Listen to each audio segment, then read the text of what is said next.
Hi, I'm Karan Thapar. Over the last few years, I hope you've been watching my program, The Interview on the Wire. During that period, I've interviewed doctors, politicians, businessmen, scientists, authors, and even the occasional Nobel laureate. For me, it's been exciting. I hope it's been enjoyable for you. But these, as you know, are tough times, and if this program is going to remain bold, independent, and sometimes even defiant, then I think we need your support. At the end of the day, it's a truism, but editorial independence is best defended by the viewers. So if you would like this program to remain the way it is, forthright, outspoken, and interesting, then would you consider supporting us? All you have to do is to click on the description at the bottom. But more than anything else, I hope you will continue to watch the interview. Your viewership means an awful lot to me.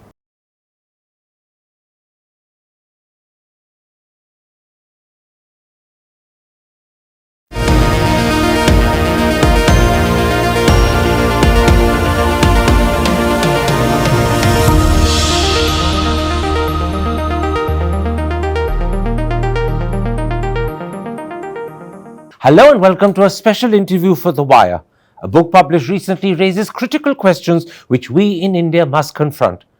What is a democracy? Is it simply a holding of periodic elections and the changing of governments, or is there more to democracy?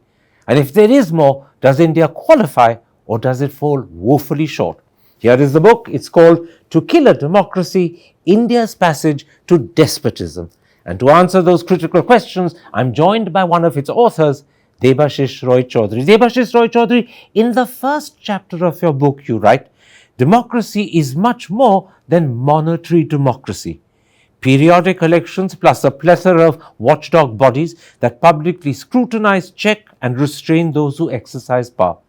Democracy is a whole way of life in which people from different walks of social life see eye to eye, rub shoulders, cooperate and compromise, and generally think of themselves as the equals of one another. Why do you define democracy in this very broad manner? We do define democracy in a broad manner because we think that democracy has become wholly identified with elections and governing institutions. In India particularly, if you ask anybody why they think India is democratic, they will say because we have elections. But the problem with elections is that, one, in the last 50, 60 years, what has happened is that oligarchies, or say in countries like Iran, Vietnam, or in the Gulf region, in Russia, in the Central Asian region, these oligarchies have developed a fondness for elections. They have elections because elections help them to legitimize their regimes. Also, in regular democracies, which we think are regular democracies, elections can be manipulated with dark money, elections can be manipulated with violence. So, we think, what we say in this book is that you have to look beyond elections to analyze the state of democracy. And what we look at is the social lives of the people, what we call the social foundations of democracy. And we these days often hear that India has been under undeclared political emergency. What we say in the book is that India has been under a social emergency, undeclared social emergency for decades. Let's come to India in a moment's time. Let's first concentrate on this broader definition of democracy. Because as you say, democracy is a lot more than the periodic holding of elections. Yeah. It's a lot more than the capacity to change governments every 4 or 5 years. Yeah. Now, in that critical first chapter of your book, you offer many examples of conditions that are necessary if democracy is to exist and to be meaningful. Let's talk about 3 or 4 of those conditions. First, you say, democracy is freedom from hunger, humiliation, and violence. In other words, you're saying that in countries where there's widespread poverty, in countries where there is institutional violence, in countries where the system humiliates rather than respects the citizen, there cannot be democracy. Exactly that. Exactly that. See, dignity we often forget is a very important aspect of democracy.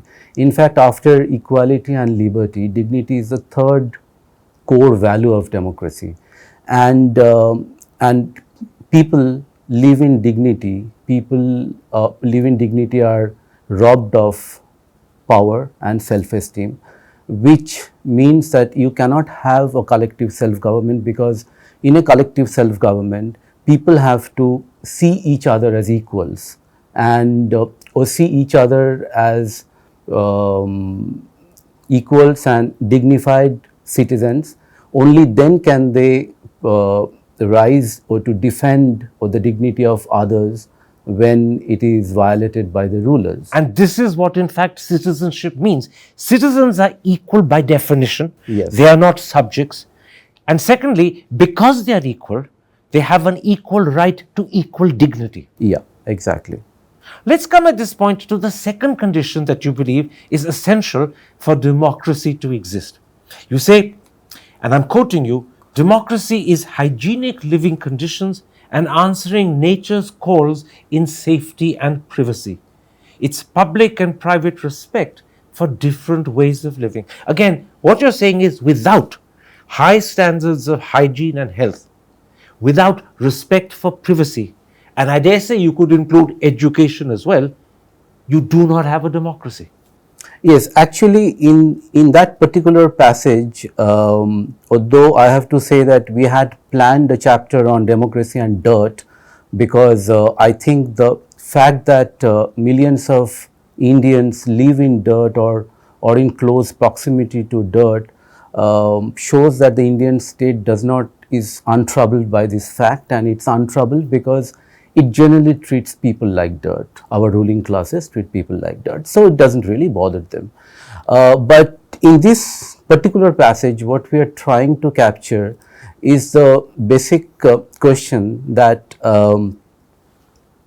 democracy is about freedom, and also, do we get to call ourselves free because we vote once in 5 years, when we cannot even freely answer the nature's call without, say, in many parts of India, without the risk of being raped? So those queues of people that used to once upon a time squat on railway tracks to answer nature's call were proof India is not a democracy. Exactly. And it is not once upon a time, it's still there. And therefore, hygiene, because it's a symbol of how you give your people dignity, is critical to democracy. It all boils down to dignity. Without that dignity, without that hygiene, without that respect for privacy, and I'm adding education as well. Yes, without all that, of that, you may call yourself a democracy, but you are not a democracy. Exactly. So what we try to do in this book is, normally democracy is analyzed by the way it is practiced and implemented. But what we have tried to do in this book is also to look at democracy in how it's felt and lived. In other words, you're looking at democracy from the point of view of the citizens and the way in which they're treated, the way in which they live, Exactly. the way in which their self-respect is looked up to. Yes, exactly. Self-esteem, because that is the key to democracy. Now, this is very important. The self-esteem of citizens is the key to democracy. If that self-esteem is missing or it's not fulfilled, it's not a democracy. Yes, which is what happens when people feel powerless. So if you're robbed of self-esteem routinely, you feel powerless, and then you you look for powerful leaders, and that's you start going down as a democracy. This stress that you've just put on self-esteem and the connection between self-esteem and democracy perhaps explains two other conditions that you believe are necessary if a democracy is to exist. Prima facie, when I first read those two other conditions, I found them perplexing. Maybe this stress on self-esteem explains them, because you write, democracy is not being forced to travel in overcrowded buses and trains like livestock. And I said to myself, why is that an important condition for a democracy to exist? Can you explain? Democracy, throughout the history of democracy, the evolution of democracy formally evolved from the cities in the West, And in the West, it was felt as democracy evolved that giving people the right to freedom is part and parcel of general freedom and democracy, because But you're freedom. talking of a very specific freedom. You're not talking of freedom in the sense of abstract rights of free speech, free expression, dissent, etc. You're talking about freedom in terms of freedom to travel easily and without encumbrance within the city, to get to where you want to go without a problem. Without a problem, and it also, what freedom of travel does is that it opens it facilitates access to goods, services, social networks. So it flattens the social barriers, it creates room for equality. In other words, if you can't travel easily, you don't have equal access to services, to goods, etc., and therefore it's not a democracy. Exactly. This is why some of the most unequal societies, countries, when they set out on their road to democracy, for example, South Africa, public transport is one of the key strategies that they look at. What you're saying is A, an efficient public transport system that works, and B, subsidized so that poor people have equal right and Equal access right. to it is important. Exactly. Which is why major democracies in the West subsidize their tubes, trains, and buses. Exactly. Or, I mean, I can give you many examples, but since we don't have much time, for example, buses. Buses are the most democratic means of transport because they take the least space per person on the road. Metros could be the same, Metros are more expensive and metros are more but they difficult take to no build. space on the road. Yeah, they don't. So the thing is that if you compare the number of buses that we have, I think Delhi has 280 buses per million people. Mumbai has 180 buses per million people. Beijing has 1700 buses per million people. Shanghai has 1400 buses per million people. 4-5 times more than Delhi and Mumbai. Sao Paulo has 1000 buses per million people. And this is, in your eyes, a sign and an indication that a democracy is providing the means and ability to people to move around, to access services, to go to work, etc. So, effective, efficient public transport, subsidized by the government so everyone can use it, is a landmark criterion to establish a democracy. Absolutely. Can you guess how many people die in India every year, or just trying to cross the train tracks? Just trying to cross the train tracks. How many? 15,000. And this, in your eyes, is proof that the government doesn't care about them, because the system that exists means that they will die. Yeah. If you don't correct the system, you don't improve the public transport, they will continue to die. In Mumbai, 700 people every year fall or to their death on the tracks. Just fall because they can't, because the load is so huge in rush hours that they just can't hold on to the gates or the rods that they're holding on to. Which is why you say not being forced to travel in overcrowded buses and trains like livestock is a criterion for democracy. Yeah, it is not a great look for the country that calls itself the biggest democracy in the world. Let's come to a fourth condition, which is perhaps even more perplexing at first sight. You say, and I'm quoting you, democracy is sharing and caring for others. I want to repeat that. Democracy is sharing and caring for others. Prima facie, that feels and sounds like the Christian commandment, thou shalt love thy neighbor like thyself. Why is this essential for democracy? It is essential for democracy because democracy, you can have a system of democracy only when people look at each other as equals. Only then they care about each other, and only in a... Why do you have to care for each other to look at each other as equals? You can regard someone as an equal, but not care for them. I have to care for them because when the government violates your freedoms, I have to care for you. That's when I rise in protest against this But violation. surely you do that because you're scared that a precedent will be set, and if it's your freedom being violated today, it'll be mine tomorrow. So ultimately, it's my self-interest that makes me protest. That's Not also caring for another, you. Well, that's also another way of looking at it. Because you see, I will not this dispute is that. more than just fraternity. Liberty, equality, fraternity was established by the French Revolution as the three hallmarks of a republic. Yes. But you're going deeper. You're saying democracy is sharing and caring for others.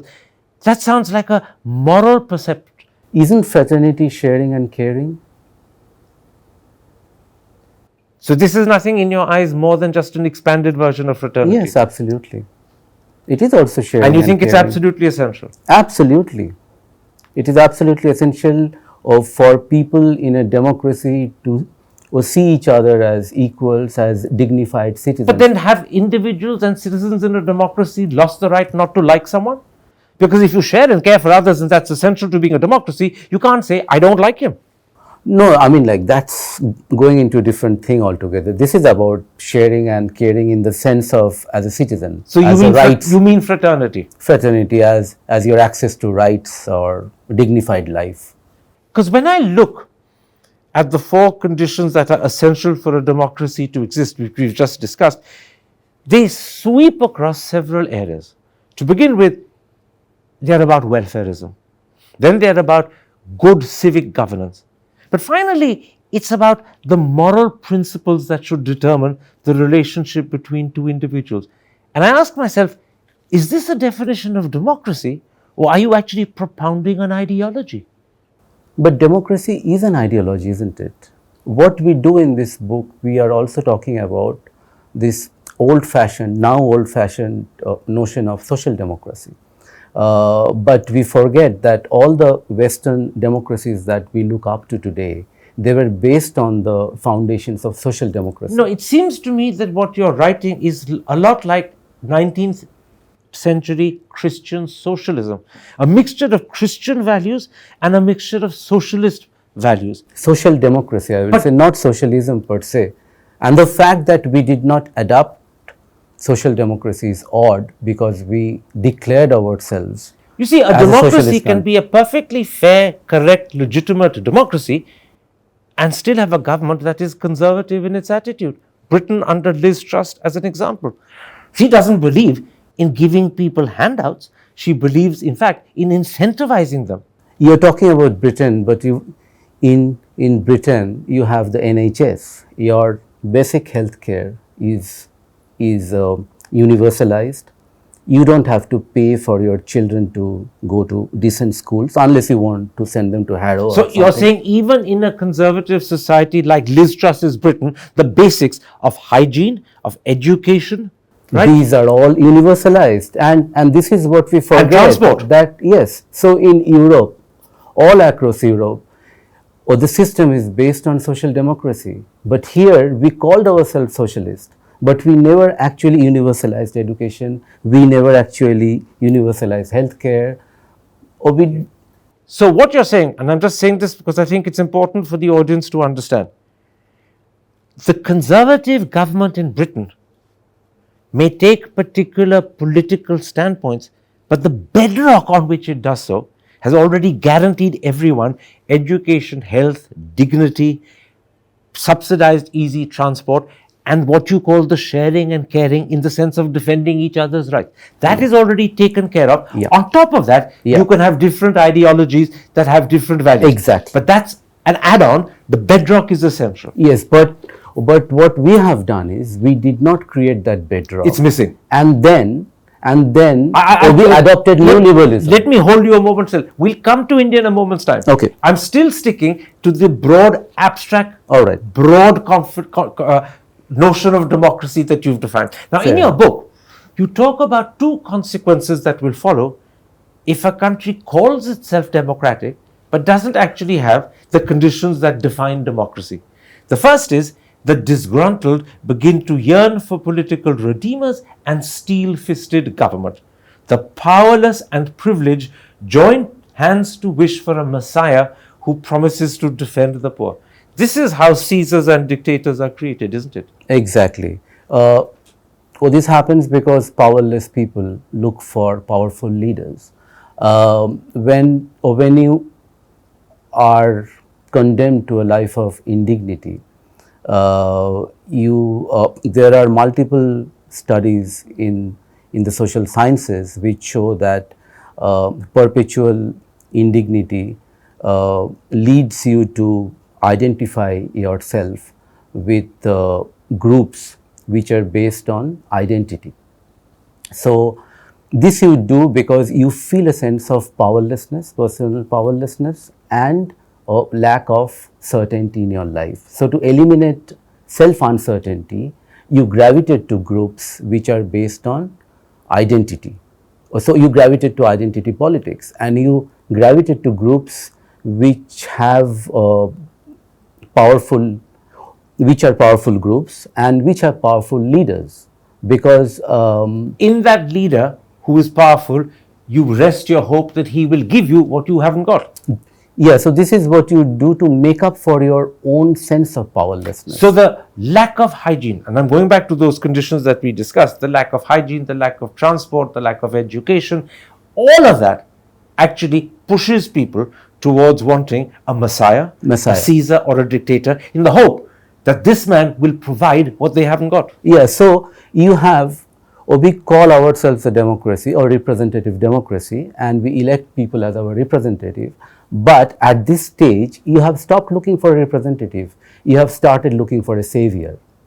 And this is where the collapse begins. The second consequence of a country that calls itself democratic but doesn't have the conditions that should define democracy is even worse. You say, and I'm quoting you, in the absence of redistributive public welfare policies that guarantee sufficient food, shelter, security, education, and healthcare to the downtrodden, democracy morphs into a mere facade. Elections are regularly held and there's abundant talk of the people, but democracy begins to resemble a fancy mask worn by wealthy political predators. At this point, democracy becomes a charade. In fact, it becomes a deception. Yeah, this is what we are observing the world over, that modern death of democracy, which we call democide. Modern democides don't happen with coup d'etats. Modern democides happen even when you have the appearances of a democracy. So, democracy is killed from within, not without. And it's killed from within because actually it only is a democracy by name because it has periodic elections. It's not a democracy in the broader sense. Not the at all. Conditions that are essential are missing, and so it, in a sense, implodes. Yes, that's what happens. So you can have these institutions carrying on as usual, but what happens is that Orban's Hungary is a classic example. There are periodic re-election. There is a chance that he might lose, but he never does because he has rigged the system so thoroughly. So what we are seeing the world over is constitutional coup, that slowly these public institutions are not disbanded. They are there, they're kept there, but they're hollowed out. Completely. Countries can call themselves democratic, they can continue to have periodic elections, but they are not democracies by any stretch of that name. Yes. Let's now at this point come to India. I deliberately wanted to discuss the concept of democracy as you see it, the broad, wider concept, before I came specifically to India. Now, this is what you write of India, because clearly, by your definition, India is not a democracy. It doesn't live up to all the conditions that we discussed a moment ago. And this is what you write. India is today a prime example of a democracy menaced by its failure to protect and nurture its social underpinnings. And I think this is your conclusion. The India story has lost its credibility. India is not the world's largest democracy. India is the world's largest case of endangered democracy. So let me ask you, how great is the danger? Very great. And if I tell you that the danger is very great, you might not be fully convinced. So let me cite Ambedkar. In his last speech to the Constituent Assembly, Ambedkar said that India is facing what he called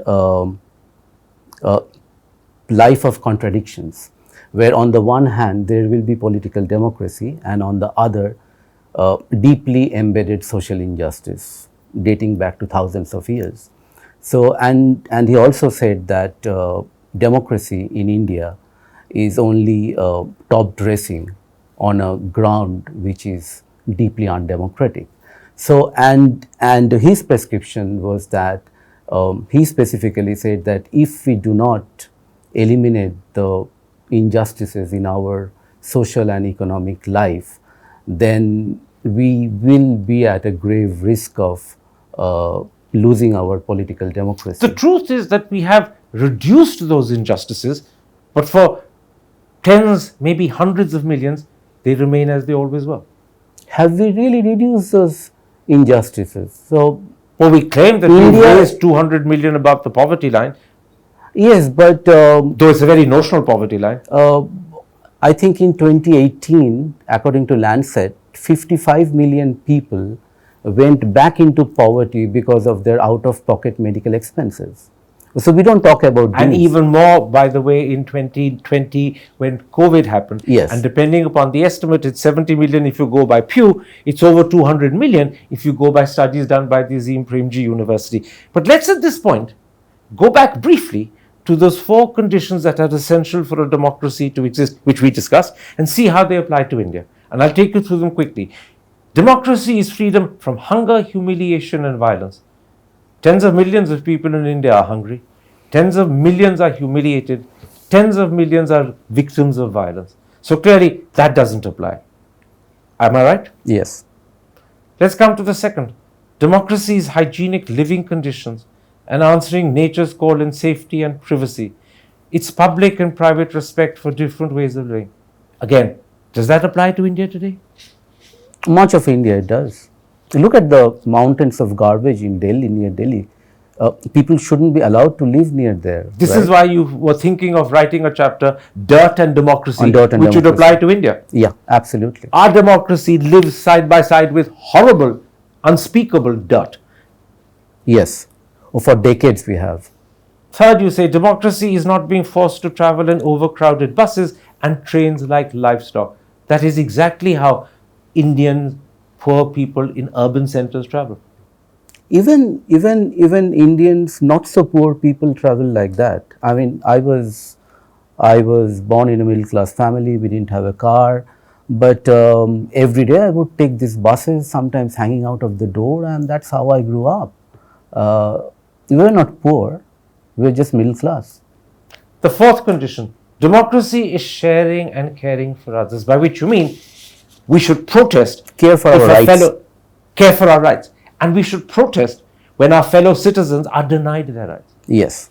Hindus should be protesting when Muslims are badly treated. Their silence is the worrying bit.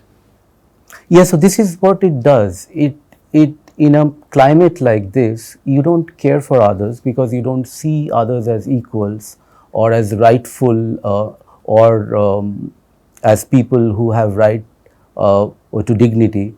You lose empathy. So as as our democracy degrades and hate spreads in our society, we have to ask ourselves if we really did enough to create empathy in our society. In fact, this loss of empathy, or the fact that it was missing altogether, is made worse by policies and rhetoric from the government Absolutely. that deliberately polarize and divide people. The government sees political benefit in polarizing and dividing communities on religion, on caste, or whatever. That exacerbates the problem of not sharing and not caring for others. Yes, so that ground was built, that fertile ground for demagoguery has been built over the decades. So now you have a demagogue who is taking advantage of that. Let me come to that.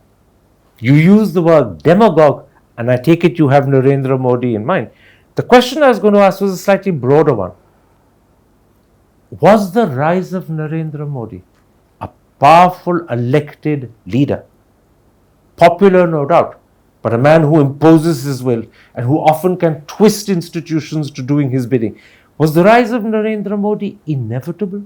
Because your book suggests it was. Let me go back to Ambedkar's last speech to the Constituent Assembly again. He again said at the end of the speech, or somewhere near the end of the speech, is that there is a great risk of India if we do not eliminate our social injustices. There is a great risk that India will retain in form this political democracy, but in effect will give way to dictatorship. He said this. So, So you're agreeing with me. The rise of Who Narendra am I Modi to- was inevitable. who am I to disagree with Ambedkar? He saw it coming like no one did.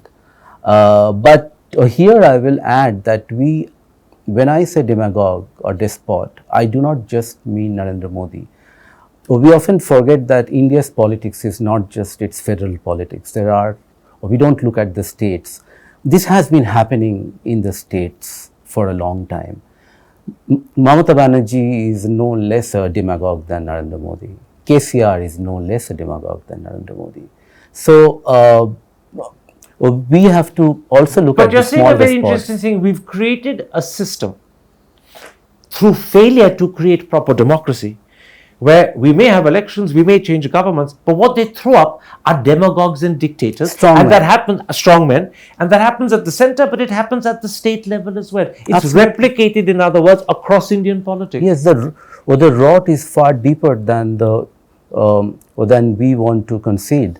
There is a liking for strongman politics, and in fact, India is one of the only 4 countries, apart from Vietnam and South Africa, and I forget which one is the other, where the majority of the people or say they would prefer military rule. Let me end by quoting what you say of India. There's nothing to inhibit an electorally successful leader with a mass appeal, be it a Modi or a powerful state leader of regional parties, from seizing absolute domination over their executive, their party, and the legislature.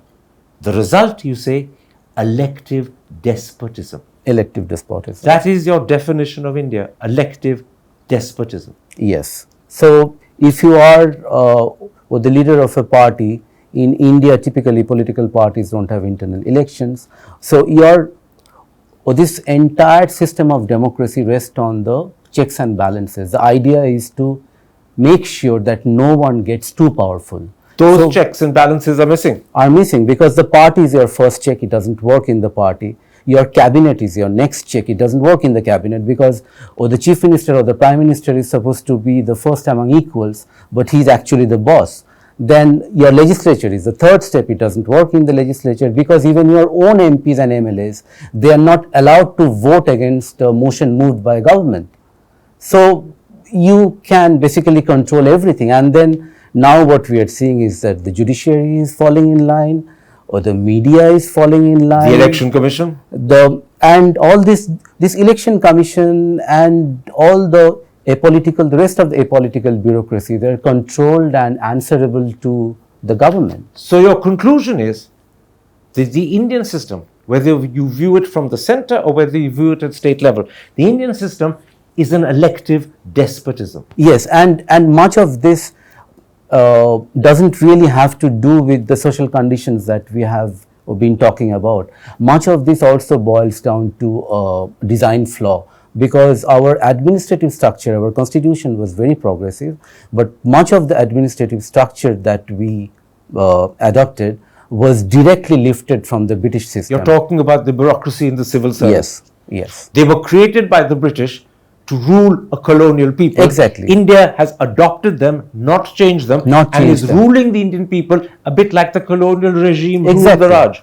A great example is the police force, is the way the police operates, or the kind of power the police has is unthinkable in a democracy, which is, I mean, like any government can use the police force like a private army. So if India at multiple levels, at the center and at the states, is an elective despotism, then it means Modi at the center or state leaders in their states are also despots. Yes, we are very much in that region of despotism. We are we are looking at modern day despots. Let me put you as a last question, a question that would occur to Modi supporters.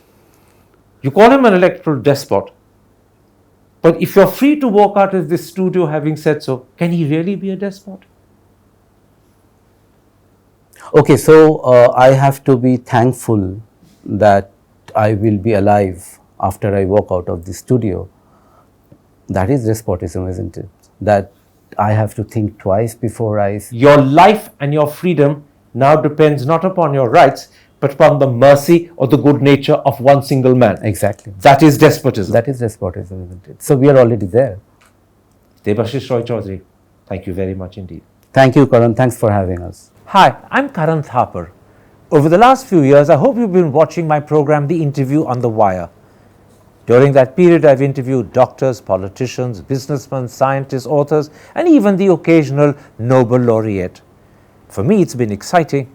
I hope it's been enjoyable for you. But these, as you know, are tough times, and if this program is going to remain bold, independent, and sometimes even defiant, then I think we need your support. At the end of the day, it's a truism, but editorial independence is best defended by the viewers. So if you would like this program to remain the way it is, forthright, outspoken, and interesting, then would you consider supporting us? All you have to do is to click on the description at the bottom. But more than anything else, I hope you will continue to watch the interview. Your viewership means an awful lot to me. Thank you for your time. Goodbye.